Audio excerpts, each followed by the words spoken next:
In the winter of 1884, inside a palace in Berlin, the fate of an entire continent was decided. No African leaders were invited. No African voices were heard.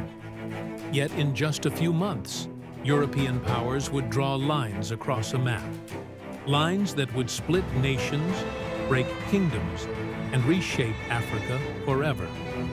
This is the story of the Berlin Conference of 1885, the meeting that carved up a continent.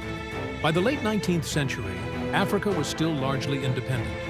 Great empires existed: Ethiopia, Sokoto, Uganda, the Zulu Kingdom, Benin, Morocco. But Europe was changing. Industrialization demanded more raw materials, more markets, and more global control.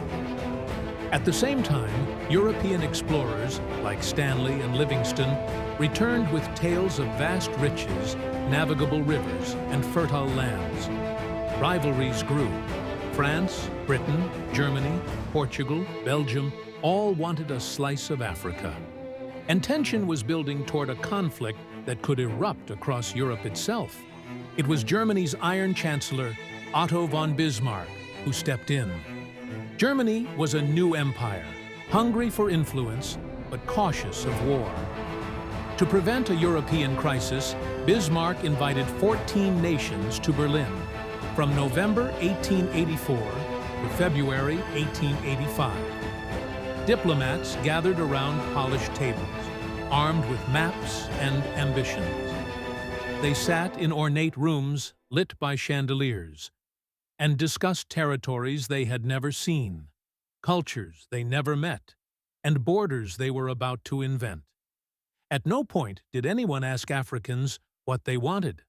The conference did not immediately divide Africa, but established the rules for European land acquisition, such as the principle of effective occupation, free navigation on the Congo and Niger rivers, and the recognition of Leopold II's so-called humanitarian Congo Free State, which later proved brutally exploitative, thereby setting the stage for the scramble for Africa that reshaped the continent within 20 years.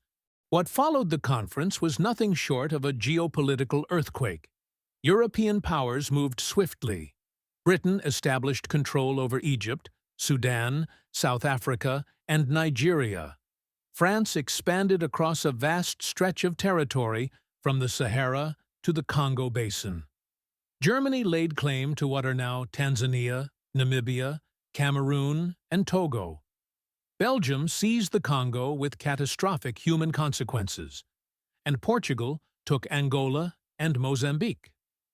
By 1914, 90% of the African continent had fallen under European rule, leaving only Ethiopia and Liberia independent. Centuries-old kingdoms were carved apart. New borders forced rival ethnic groups into shared territories, and the extraction of resources subjected millions to forced labor, displacement, and profound cultural destruction.